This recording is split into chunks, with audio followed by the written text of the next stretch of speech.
Caregiving can sometimes feel like an impossible struggle. Caregivers may be torn between taking care of loved ones and trying to maintain balance in life.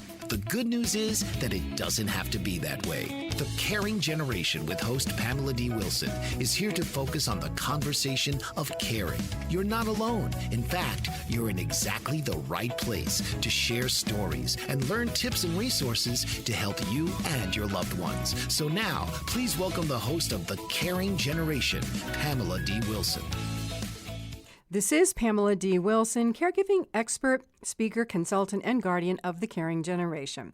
The Caring Generation focuses on the conversation of caring, giving us permission to talk about aging, the challenges of caregiving, and everything in between. It's no surprise that needing care or becoming a caregiver changes everything. The Caring Generation is here to guide you along the journey to let you know that you're not alone. You are in exactly the right place to share stories, learn about caregiving programs and resources to help you and your loved ones plan for what's ahead. Invite your aging parents, spouses, family, and friends to listen to the show. If you have a question or an idea for a future program or live stream caregiver event, share your ideas with me by responding to my social media posts on Facebook, Instagram, Twitter, YouTube, and LinkedIn, or complete the caregiver survey on my website. You can find the survey under the Contact Me button. Today we are talking about how do I accept my life choices as a caregiver. While many caregivers say that they didn't have a choice to become a caregiver, the action of accepting care responsibilities is a choice. Caregiving can be viewed as a duty, depending on the relationship between the caregiver and the care receiver. Culture, family beliefs, and the expectations of aging parents complicate family relationships. Adult children feel pressured to become the caregiver. There are times when young children are placed in the early role of being a caregiver for a sick parent. One parent may work while the other is home. Young children help in the mornings and evenings, before and after school. Children caregivers trade a childhood of play for responsibility while watching their schoolmates have a different life. If any person can say that they didn't have a choice to become a caregiver, it would be a young child who requires the support of parents in the way of housing, food, and guidance. Young children who become caregivers have no choice but to provide care for a sick parent because the healthy parent has to work to support the family. Next in line for not having a choice are spousal caregivers. The vow of until death do us part can mean years and decades of caregiving for a sick spouse. Adult children caring for parents can experience similar lengths of time in caregiving positions. The first step, how do I accept my life choices as a caregiver, is to get comfortable talking about caregiving as a family role. Aging parents fail to initiate conversations if they have not yet been caregivers themselves. However, if parents have been caregivers for their parents, they have some knowledge and experience about trading parts of life to care for aging family members.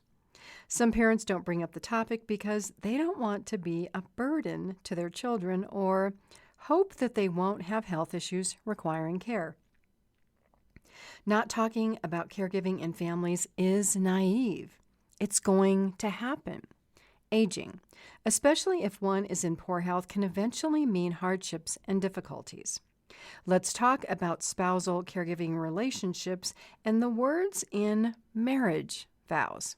For better, for worse, for richer, for poorer, in sickness and in health, to love and to cherish, until we are parted by death. We say these words, but do we really understand the consequences when we are young, healthy, and relatively problem-free? It's not until we hit a few bumps in the road and life gets difficult that we find ourselves asking, how do I accept my life choices as a caregiver? Let me share several examples to paint a picture of the experiences of caregivers. A daughter who works full-time cares for her mother and a disabled brother or sister who can't help much around the home. After 10 years, the daughter's burned out. Her mother could live another 30 years. What advice would you give the daughter? A spouse in a marital relationship didn't take good care of his or her health when younger. By age 60, the unhealthy spouse is diagnosed with COPD, which is a breathing issue, and type 1 diabetes. The caregiving spouse who focused on taking care of his or her health feels resentful about living the rest of life as a caregiver. Tied to the house, caring for a spouse who didn't care enough to care for him or herself. A young daughter feels responsible for the care of her father, who has a mental illness and is verbally abusive. The daughter has given up a career and going to college to care for dad. She feels hopeless about the situation and her future, including the ability to support herself financially after her father dies. I could share hundreds of caregiving stories where caregivers ask, how do I accept my life choices as a caregiver? For most caregivers already in these situations, my first recommendation may be too late. But don't worry, I have other recommendations. However, for those of you who may still be early enough in your caregiving journey, my recommendation is to begin talking about the care needs of your aging parent or a spouse now. Talk about the reality of health conditions and the future consequences. If you don't know, begin attending medical appointments to learn about the conditions, medications, and predictions for health. Without this information, you will be an ineffective caregiver responding to crisis after crisis. You may already be doing this. Understanding medical conditions is key to identifying future care needs and what your responsibilities might look like as a caregiver. Time commitments, financial commitments, career trade-offs, education, personal life, marriage, and the ability to save and plan for your retirement. Caregiving is a lifelong responsibility. It begins and extends for years as the number of people you care for increase. First, you might raise children, then care for one or both sets of aging parents if you're married. Then spousal care. One spouse dies before the other. Grandparents or someone else in the family may need care. Your older brothers or sisters may rely upon you. Then eventually, you will need care. Aging and health issues are not pleasant discussions. Society avoids these topics because there are so many other distractions. My recommendation is to learn as much about health and well-being as early as possible. The challenge is that there's always that next thing we want. If we chase happiness, that means we're not happy or satisfied with our life. We may see friends who have more than we do and want what they have. Looking in from the outside, the lives of others may look ideal, but may be problem-filled with things that they want but can't have. A better job, loving relationships, higher education, or better health. Living well takes a lot of work and effort that may seem like too much of a struggle. If you're struggling to pay the bills, your focus may be more on money than making time to exercise. Any negative experiences in the past with friends, family, or at work can cloud judgment about future experiences and result in making poor decisions. There are a lot of places where things can go off track when life is happening and we're distracted or not paying attention. On the other hand, know that there are a lot of places where things can go well if you know what to look for and take action. That's the part of how do I accept my life choices as a caregiver that we will continue to talk about. I want to share information about the guest for this week's show. Dr. Donna Benton from the University of Southern California shares information about a program for caregivers in California called Caregiver California that other states may benefit from investigating if they do not currently have a similar program. This interview is in the second half of the show. But first, a little background about Donna Benton. She's a research associate professor of gerontology at the USC Leonard Davis School of Gerontology. Benton is the director of the USC Family Caregiver Support Center and the Los Angeles Caregiver Resource Center. She has over 30 years of experience in providing direct service, advocacy, and programs for families caring for persons with dementia. She was appointed to the California Master Plan for Aging Stakeholder Advisory Commission and the California Commission on Aging. Her research focus is on the development of online evidence-based interventions for family caregivers to improve mental and physical health and well-being and prevention of elder mistreatment. She also serves as a mentor to students interested in advocacy for caregivers. Caregivers. Advocating for your needs and the needs of loved ones can feel overwhelming if you don't have support. Pay it forward to help others dealing with health, aging, family relationships, or caregiving issues by sharing information about this show and my website, PamelaDWilson.com. The Caring Generation is available worldwide on your favorite podcast and music apps: Apple, Google, iHeartRadio, JioSaavn, Spreaker, Amazon Music, Breaker, Deezer, Listen Notes, Pandora, Player FM, Pocket Casts, Podcast Addict, Podchaser, Stitcher, Spotify, TuneIn, and Verbal. You don't have to manage caregiving or health issues alone. Visit my website, PamelaDWilson.com, to schedule a one-to-one telephone or video consultation with me. Click on How I Help, then Family Caregivers, and then Elder Care Consultation. We're off to a break. This is Pamela D. Wilson on The Caring Generation. Stay with me. I'll be right back.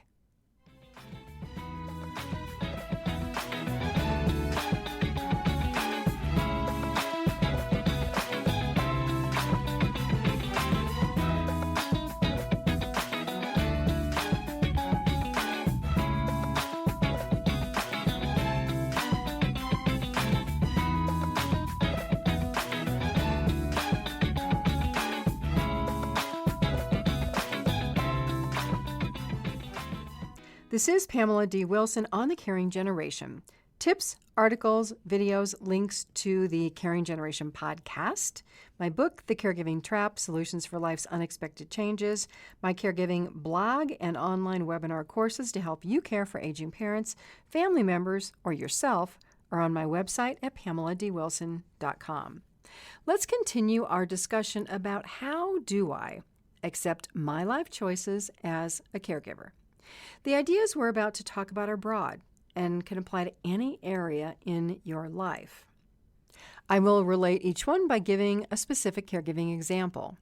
Before the break, we were talking about life events going off track or happening exactly as we wish. Part of today's challenge is the amount of distractions and choices we have. 100 years ago, life had fewer complications because we didn't have technology. Imagine how life might be uncomplicated if we didn't have television, computers, and cell phones. We would spend our time very differently. Maybe spend more time with people than electronics, or more time outside, which is good for the mind. Learning about the inventions of the 1920s may help you realize how much life has changed. Here are some inventions that are still around today, compliments of FamilySearch.org. I'll post a link in the show transcript to the article. 1923, the electronic traffic signal. The red, green, and yellow lights you see today at street intersections. Clarence Birdseye invented quick frozen foods like frozen peas. Earl Dixon, a Johnson & Johnson employee, created the Band-Aid. 1922, Ralph Samuelson invented water skiing. The first electric blender was made in 1922, thanks to Stephen J. Poplawski, who initially made it for milkshakes and malts. Television was invented in 1927 by Philo Taylor Farnsworth. I don't know about you, but I remember when my parents had a black and white television while some of the neighbors had color television. That was a big deal. I remember watching Gilligan's Island in color. It was an entirely different experience than black and white. Comparing 2022 with the 1920s represents the idea of contrast that takes us to an example about how we can get used to things. Then something changes or we do something differently and realize that there is another world outside of caregiving that goes on every day. This contrast might have us asking, how do I accept my life choices as a caregiver when I'd really rather be doing something else? Let's talk about things we adapt to or get used to. How many of you have things that you live with? A leaky faucet, a carpet in your home that could be replaced, but you think, well, if I replace it, it's just going to get dirty again. Maybe your health isn't the best or you are a few pounds overweight. Instead of acting to correct these things that don't seem super important, we allow them to go on until they get so bad we have to do something about them. Mom or dad trips over that dirty, worn carpet and breaks a hip. They weren't super healthy before the fall. After being hospitalized, they are not recovering as quickly as you or they hoped. Time passes and you realize that your parents can't live at home alone because they can't manage. All of those things that they got used to have combined to become a problem that can no longer be ignored.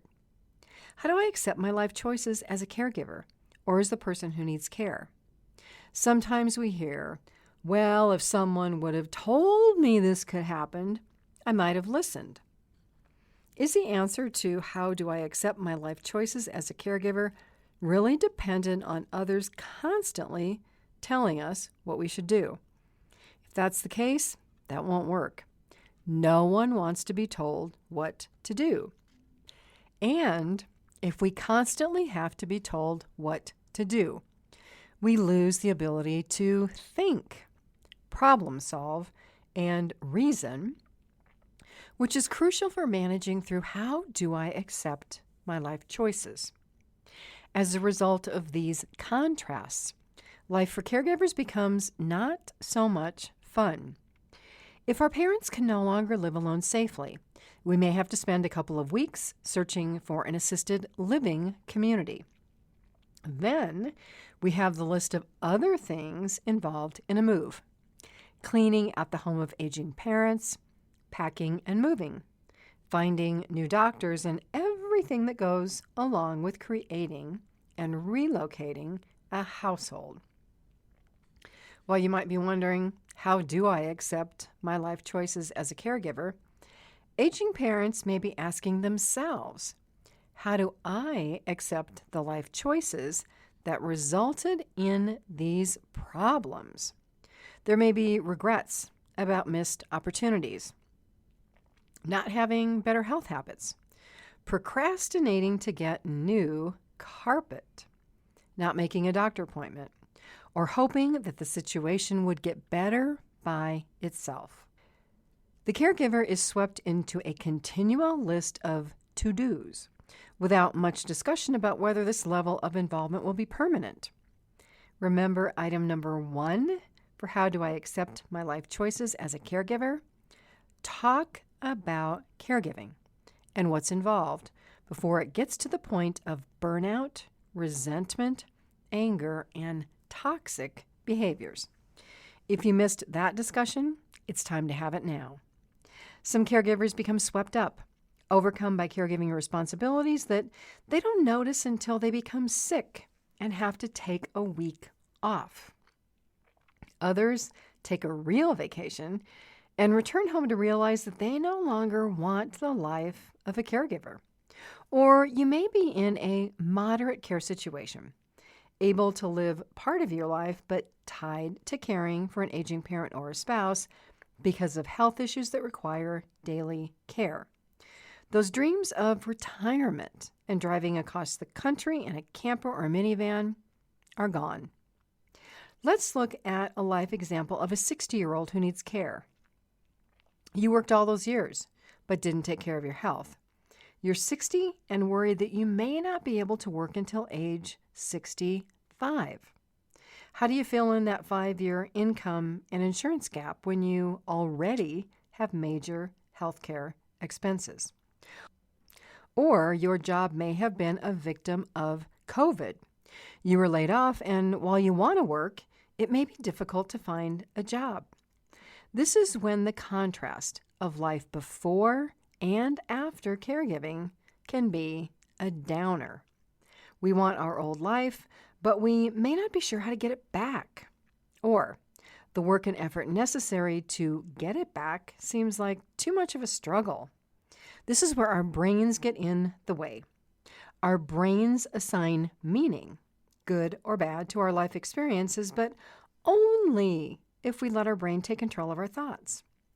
In these how do I accept my life choices as a caregiver or the person needing care situations, a little reframing can be helpful. We'll talk about reframing after the break. While all caregiving situations have differences, many have similarities. If you are working and caring for family members and your company doesn't offer support or education programs for caregivers, it's time. Share my information with the Human Resources Department at your company. I provide on-site and virtual programs for corporations and groups interested in supporting caregivers. More information is on my website at PamelaDWilson.com.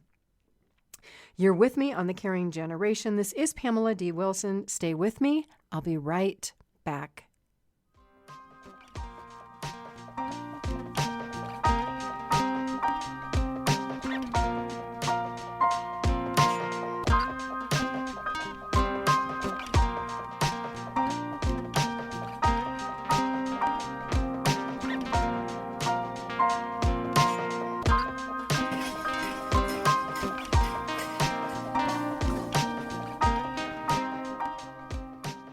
This is Pamela D. Wilson, caregiving expert, author, and speaker on The Caring Generation.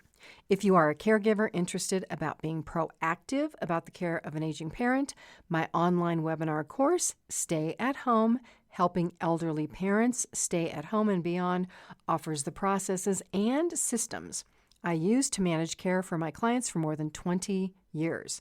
Visit the Caregiver Support Store page on my website, PamelaDWilson.com, to learn more. Let's talk about more tips that can help answer the question, how do I accept my life choices as a caregiver? I'm not saying that following any of these recommendations is easy. Think of them as habit changes that require at least 30 days to get into the groove. But know that change is possible if you really want to make the change. Before the break, I brought up the idea of reframing, which is simply looking at a situation differently by changing what the situation means to you. A simple example is the idea of change. Some look at change negatively. Others look at change as an exciting opportunity. So whatever the caregiving situation you are facing, how can you look at it from a different perspective? Here's an example. Your mom is constantly complaining about everything. She's critical of other people, never seems to be happy. Her mood is affecting the way you think about her, react to her, and the time that you want to spend or not spend with her. Let's make the assumption that your mother cannot change. So thinking about how do I accept my life choices as a caregiver, how can you reframe the situation? Here are a few thoughts. Your mom doesn't feel well, so she is unable to have a positive attitude about anything. She also feels out of control about her life and the care she receives. She resents you for being healthy and happy. This reframing might bring some empathy into the situation or at least help you not take her moods negatively. So what can you do if you want to remain in a relationship with her as a helper? Here's a list of options. Do only what you have to do for her, but limit the time you spend with her so that you're not emotionally drained. If you live in the same household, that may be a little more challenging. Create a man cave or a woman cave in your bedroom, or a room in the house where you can watch television and have alone time. If possible, find another person to come into the home to provide care so that you are not the only caregiver. Caregivers too often become the only person an aging parent or a spouse sees. Having a different person in the home can provide a break for the caregiver and give mom, dad, or a spouse someone else to talk with. If your goal is to remove yourself from a care situation, then there's a little more work to do. How do I accept my life choices as a caregiver involves accepting your part in the situation. Even if you think your behaviors and responses were perfect, can you find any area where your actions may have complicated or made the situation worse? When we are in a situation that seems to go on and on and on, like caregiving, we can have expectations or become as biased in the way we think as the person we care for. Remember our earlier discussion of habits that become routines and get worse. Our brain has a mind of its own. Thoughts can turn into toxic thinking that isn't helpful for caregiving relationships. By spending some time examining why you feel the way you do and reframing the situation, it may be easier to accept the current challenges and find solutions. Being realistic, removing yourself from a care situation may not be easy. Your parent may be angry, blame you for the situation, threaten you in one way or another. Realize that these behaviors are a parent acting out because of their feelings that they own. Feelings of anger that their spouse, your mom or dad, died. Insecurity, worry, feeling abandoned. You know that the list of emotions goes on and on. Begin having conversations about boundaries so that parents are aware that the present situation is not going to continue and that there will be changes coming up. Give mom, dad, or a spouse a heads up that you will be looking into other care arrangements to present to them.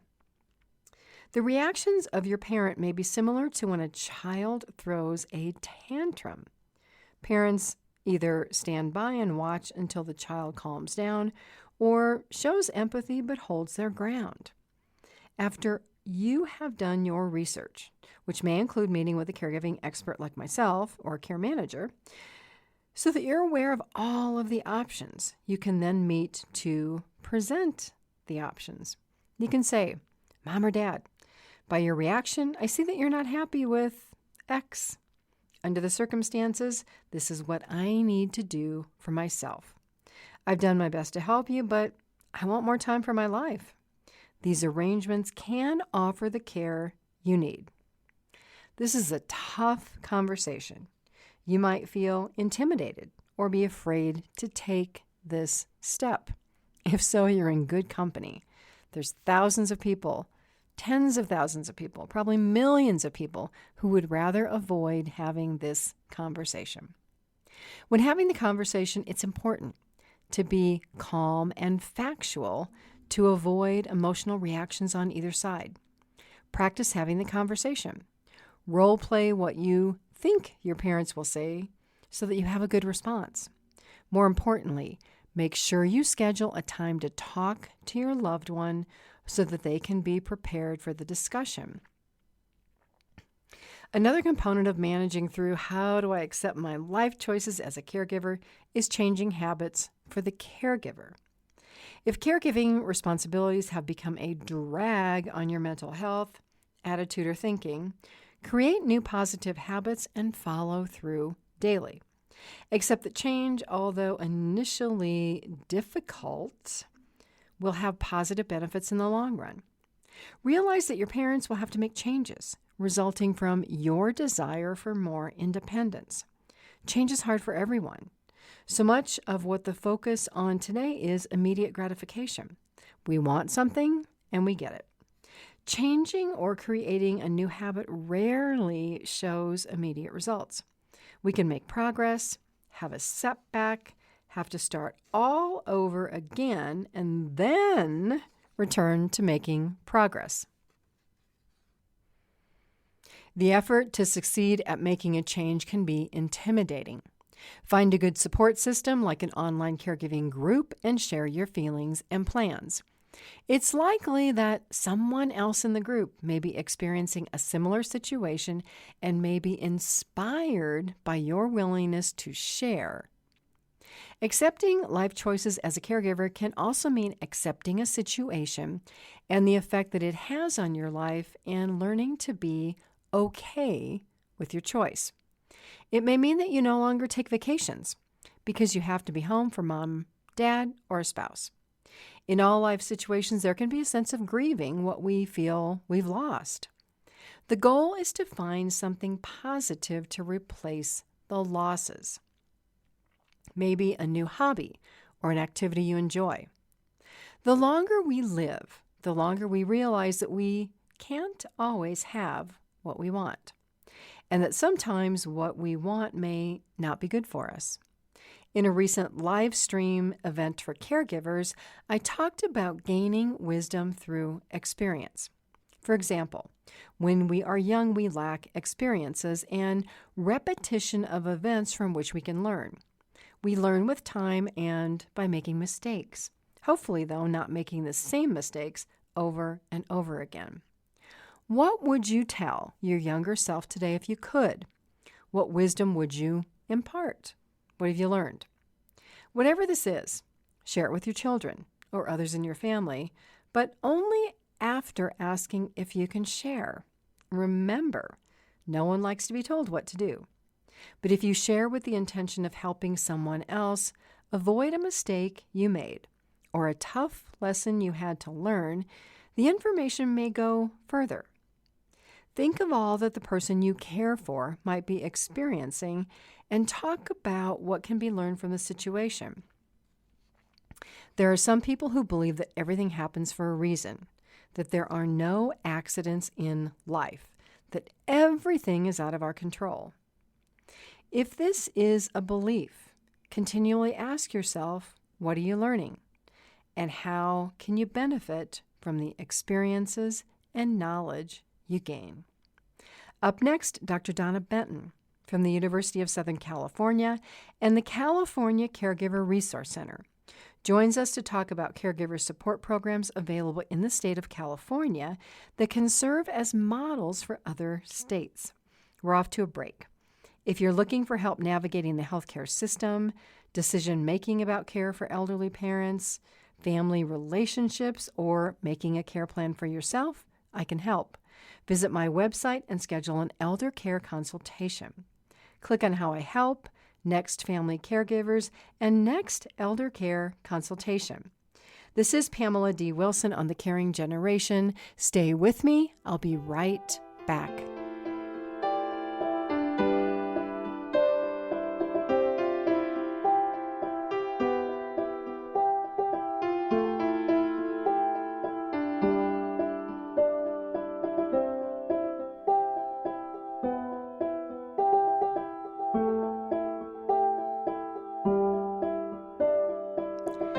This is Pamela D Wilson, caregiving expert, advocate, and speaker. Thank you to listeners who follow and communicate with me on social media, Facebook, Twitter, Instagram, LinkedIn, and YouTube.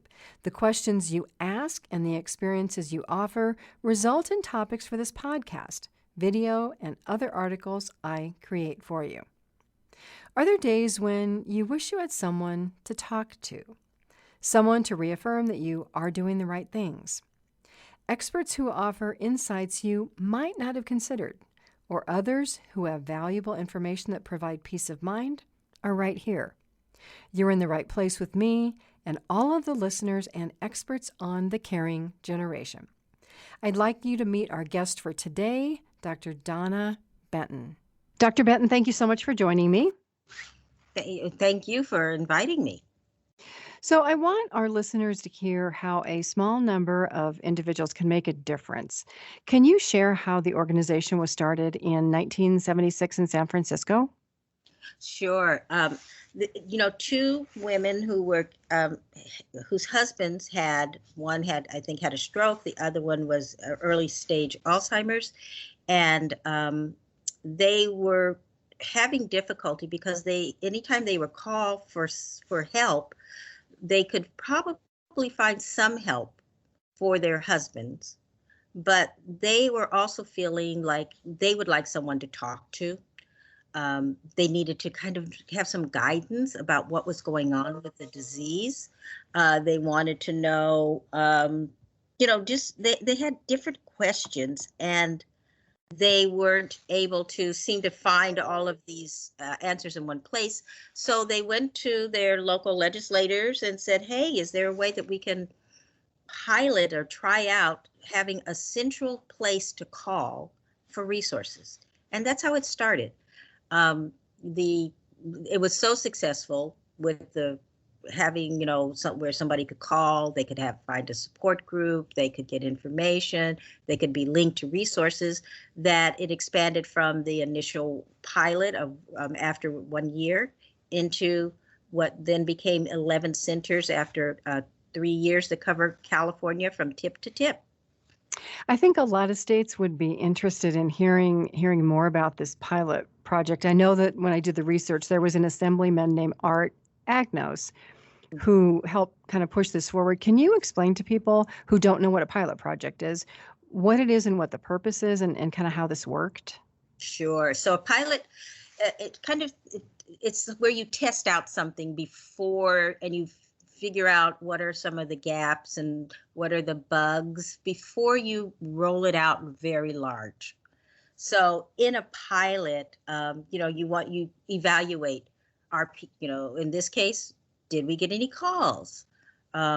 Were people satisfied with the answers in this very small area? You start in a smaller area. California is so big and diverse, you can't just kind of throw one model out there and say, hey, is that going to work? What worked and what didn't with this small group of people that you start with. And so that's how it started, because of the pilot. And I think, what services were requested, and you gather a lot of information. It's, when you get a survey and somebody asks you a whole bunch of questions like, do you like this? Don't you like this? On a scale of 1 to 10, how was this? And then maybe the next you'll find out, oh, wow, now it's offered, it's offered next door, and then it's offered on some other place. So that's kind of what happens. If you think of like how any chain restaurant, they started maybe very small, and then they got their formula together and rolled it out everywhere. That makes sense. The legislation dates back to 1984, so this has been around for a while. When they started the pilot, and then kind of when it went forward, kind of like you say, people said, well, I'm interested in this, I'm interested in that. Can you talk about like what services Resource Center offers in California?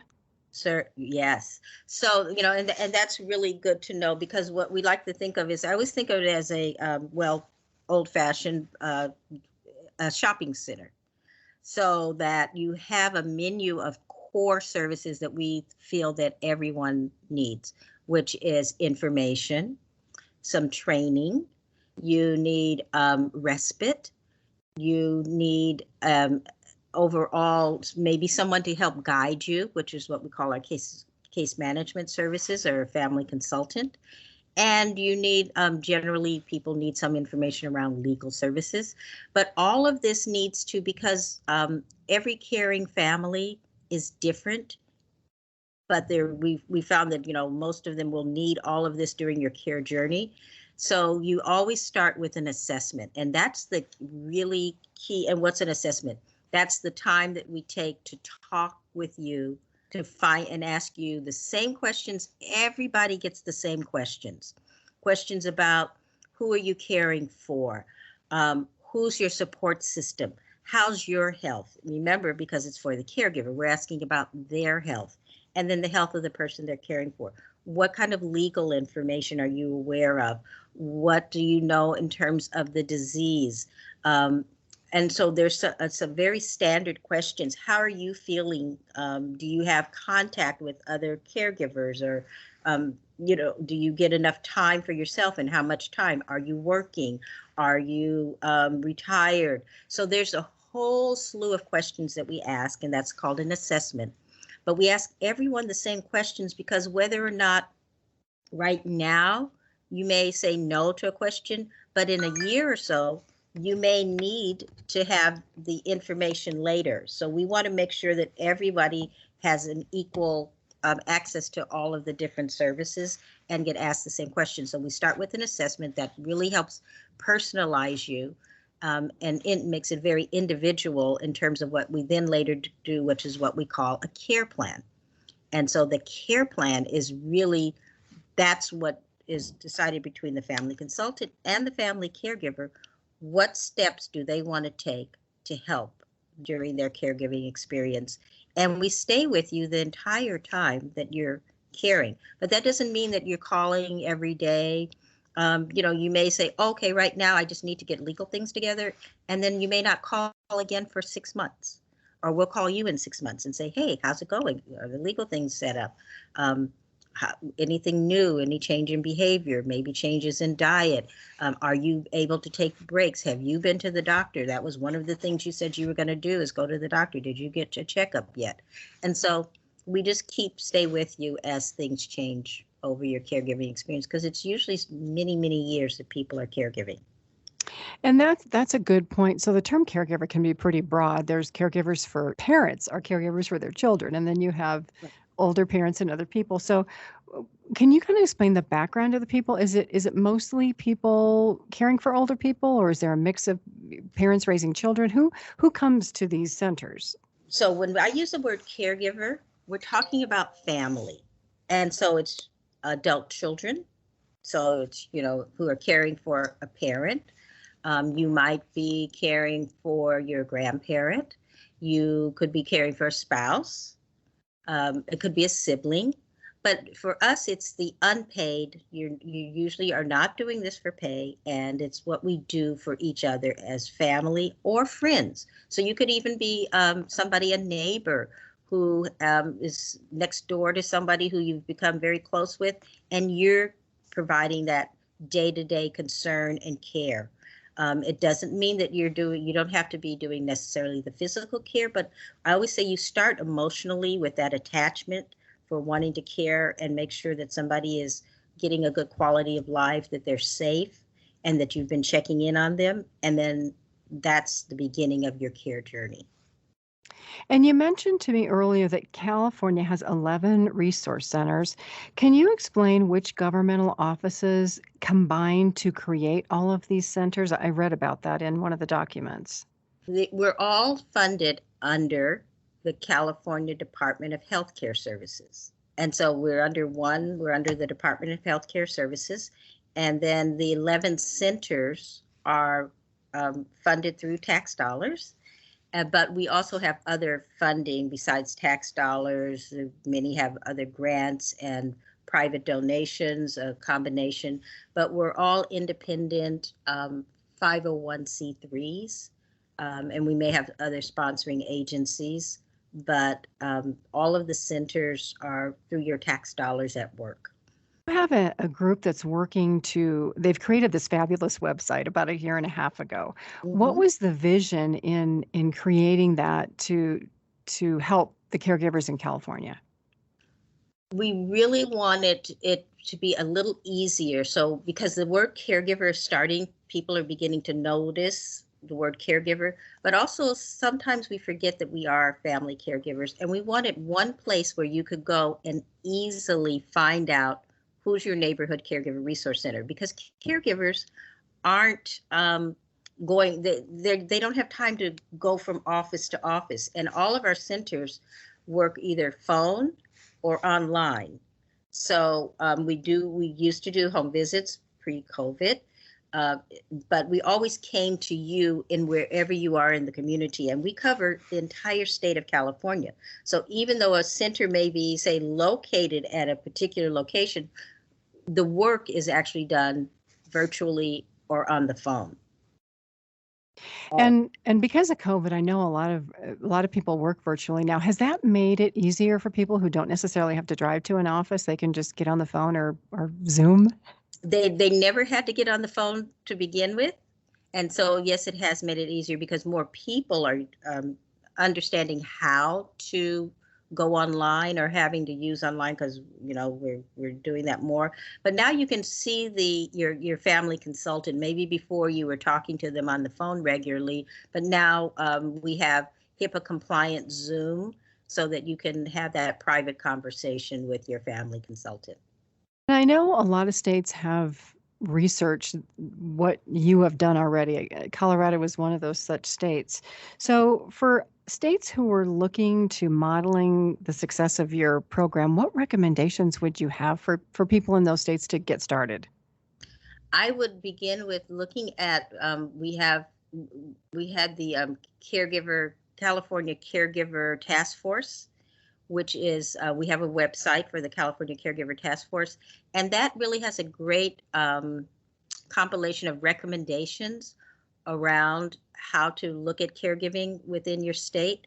There are also national organizations like the National Association of Caregivers, National Caregiver Association, NAC, and they have good models, and I think it's always good to join and advocate together, because not every model will work. So what we have in California may not work for a smaller state, but at least by looking at what we've done, because we have rural parts of California, we have a lot of cultural and ethnic diversity, we have language diversity, we probably have something that you can learn from us through our model. But also many states, you can look at some of the larger task force, and there's probably an advocacy group or task force in your state. And I always say start there and talk to the advocates that are working in this area. And so for the caregivers that have come to these resource centers, what do you think the biggest benefit is to them and their families? This is what we hear back, is people don't feel alone. They feel that there's a sense that they can call, they can reach anytime, and they have a consistent vetted source of information, and you don't have to try to find, the internet is a wonderful place, but there's a lot of information. And if you can have somebody who's there holding your hand and cutting through all the red tape, that's what they find very valuable. Being able to say, hey, can you look this up? Because you're already busy and overwhelmed as a caregiver many times, because you might be working and you're doing another 20 hours of care a week, and you have children and people, or you're going to school. And so having one place that you can trust when you call, that the information is going to be there, and somebody else who can help you through this journey. Is there anything else that you'd like to add about the program? Well, of course, I always like to say you should go to our website, and I just say Google Caregiver California, Caregivers California, and that's our Family Caregiver Centers. You can always call any one center. You can call our number, which is 800-540-4442, and we can get you to your local center. And don't feel like you're alone, but recognize that you are a caregiver and you are a wife. You're a caregiver and you're an adult child. But the role of caregiving is just very, very unrecognized by even caregivers themselves, but you don't have to be alone. And it's very important to reach out for help and information. Dr. Benton, I thank you so much for joining me. I really appreciate you taking the time to let us get some information out here. The Caring Generation podcasts are available worldwide on your favorite music and podcast apps. Listen and follow the program every week for proven, reliable tips, information, resources, and research about caregiving, aging, health, and everything in between. Add the podcast app to the cell phones and computers of family members, aging parents, and coworkers so they can listen. We're off to a break. I'm Pamela D Wilson on The Caring Generation. Stay with me. I'll be right back.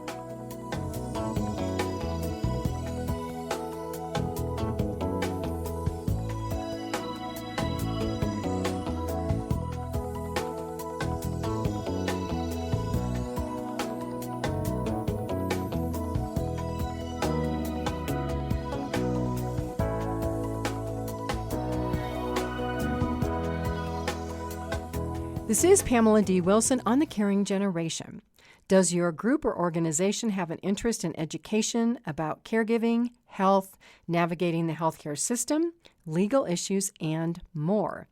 If so, visit my website, PamelaDWilson.com, and click on the Speaking tab to learn more about virtual or on-site speaking events and unique education programs that I create for the needs of each audience. How do I accept my life choices as a caregiver? Let's talk about change and not being an excuse maker. You can accept your care situation and find the best way to manage through it while preserving your well-being. Or you can accept the care situation and take steps to change. Regardless of the path you choose, stop being an excuse maker. Don't get into the habit of allowing excuses to clog up your life. There's no perfect time to do anything. What are you waiting for? People can wait away their lives, hoping for someone or something to change or to happen. What happens is that you lose present opportunities to make each day the best it can be. When was your last good day? Do you remember why it was good? Did you accomplish something or feel like you had one or more wins? If you can't remember a good day, you may be drowning in habits that don't serve you. Here's a simple example. You're tired all the time. You think about exercising, but you're too tired. Exercise gets the heart pumping, clears the mind, helps you sleep better, and gives you more energy. But if you're down in the dumps, you may not be motivated to do anything about the situation. I know many caregivers in this place. Week after week, month after month, it's the same situation. The caregiver and an aging parent being in a relationship, maybe living in the same household, being critical of each other. That's a toxic situation that does no good for either person. In fact, it's probably taking weeks and months off your life.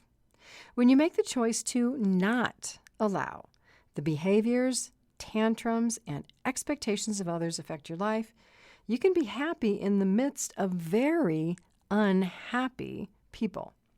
How do you do that? You choose to be happy and start doing things that make you happy. Stop comparing your life to other people. I know I may be making this sound like it's easy. Depending on your situation, it may be hard. You can do it if you really want. All of what we are talking about here is habit-changing behaviors. We all become comfortable with life, and there's nothing wrong with that. But when our habits are unproductive or unhealthy, that's when they cause problems for us and others. When habits become problems, they can turn into regrets. We talked about regrets that aging parents may have earlier that include missed opportunities, not having a meaningful life, procrastination, poor habits, bad relationships, and more. We can all have regrets.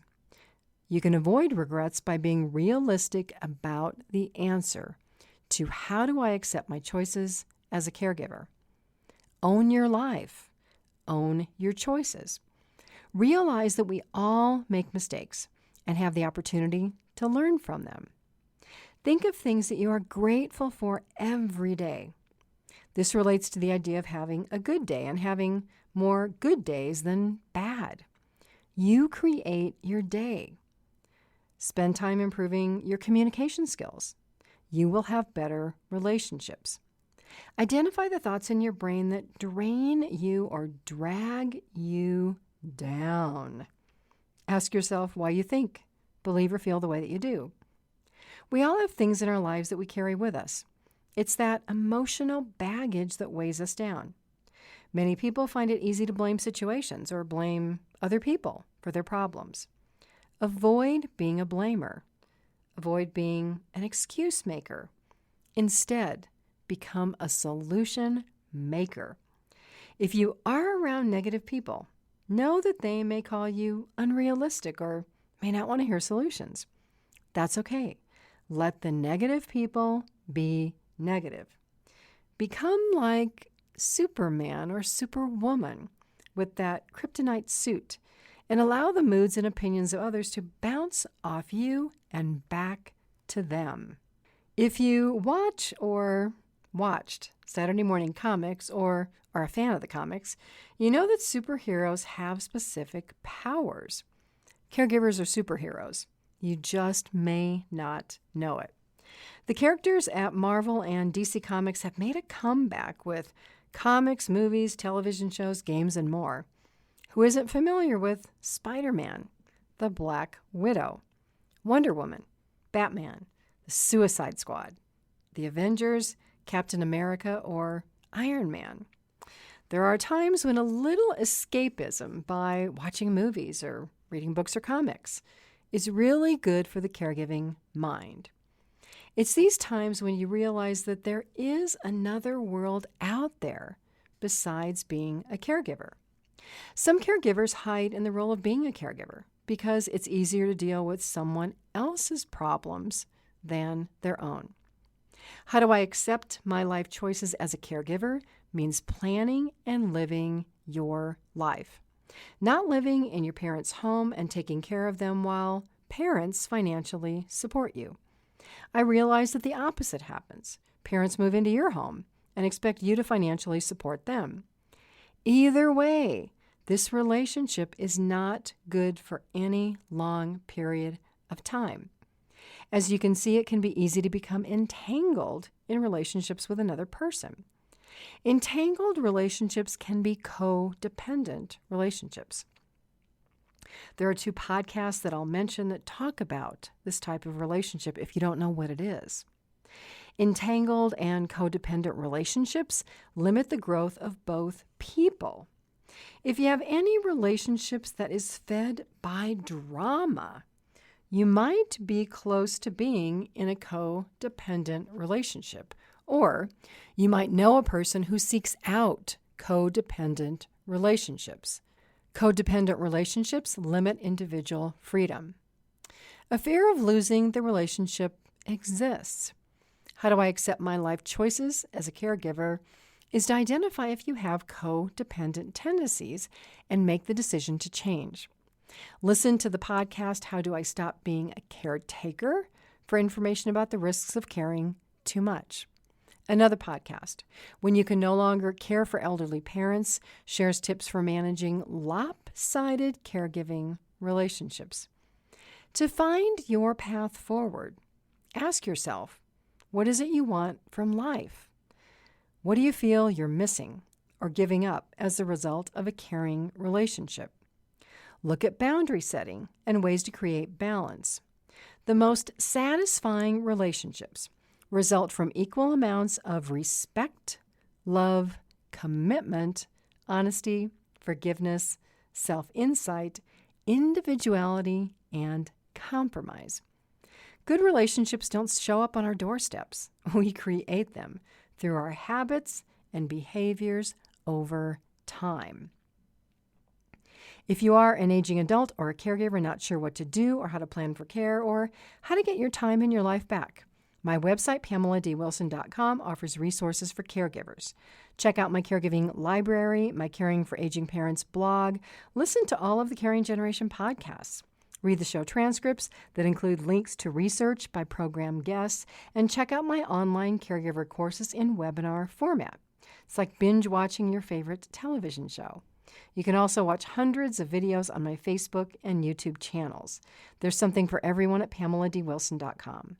This is Pamela D. Wilson, caregiving expert, advocate, and speaker. I look forward to being with you again soon. God bless you all. Love to everyone. Sleep well tonight. Have a fabulous day tomorrow and a great week until we are here together again. Tune in each week for The Caring Generation with host Pamela D. Wilson. Come join the conversation and see how Pamela can provide solutions and peace of mind for everyone. Here on Pamela D. Wilson's The Caring Generation.